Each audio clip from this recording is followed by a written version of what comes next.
హరే కృష్ణ అండి, పద్మావతి కిచెన్కి వెల్కము. మీకు ఈరోజు దొండకాయలతోటి పచ్చికారం చేసి కూర మీకు చూపిస్తానండి. చాలా బాగుంటుంది. అన్నంలోకి తినచ్చు, రొట్టెల్లో కూడా తినచ్చు. అయితే దీనికి కావాల్సిన ఏంటంటే ఇలాగా మనము అంటే ఇవి చిన్న చిన్న ముక్కలు తరుక్కోవచ్చు, లేదా ఇక ఇలా పెద్ద ముక్కలు మధ్యలో తరిగి ఇలా గంటైనా పెట్టుకోవచ్చు అండి. అది మీ ఇష్టం. ఆ ముక్కలు తరుక్కోవడం అనేది ఎలాగైనా తరుక్కోవచ్చు. ఇలా అవన్నీ తరిగాక మనకి కావాల్సినవి దీనికి ఏంటంటే ఇవి అర కేజీ దొండకాయలు అండి. ఇవి అర కేజీ దొండకాయలు.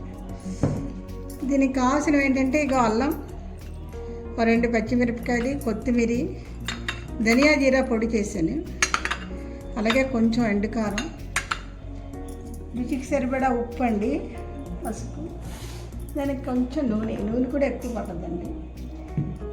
అయితే ఈ ముక్కలన్నీ తరిగాక ఈ ముక్కలు నూనె వేసి కుక్కర్లో వేసి 2 అరుపులు అరిస్తే మీకు కూర 2 నిమిషాలు రెడీ అయిపోతుందండి.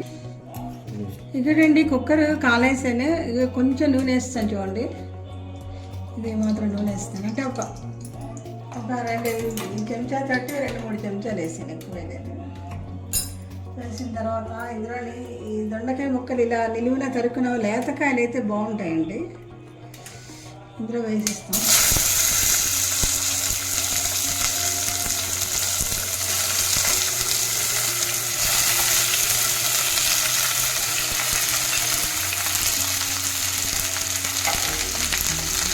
రుచికి సరిపడా ఉప్పు వేస్తామండి.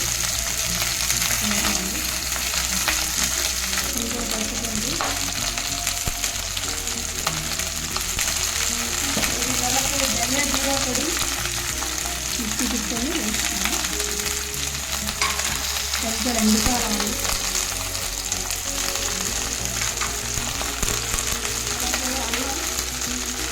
అల్లం ఇలా కోరిసి వేస్తాము.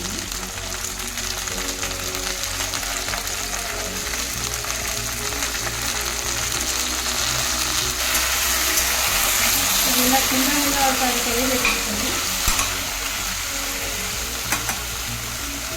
కిందని కొంచెం వాటర్ అండి, ఎక్కువ వస్తలేదు, మాత్రం వేస్తాను. కొంచెం నలగలేదని కొంచెం వాటర్ వేసానండి.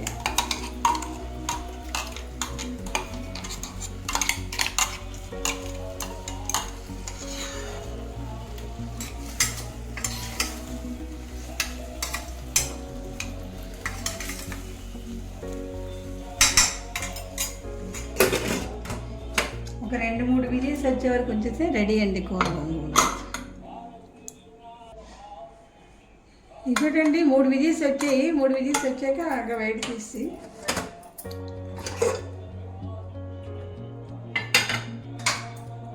ఇది ఎలా ఉంటుందండి. దీని కన్సిస్టెన్సీ చూడండి, ఎంత బాగా వస్తుంది కూర.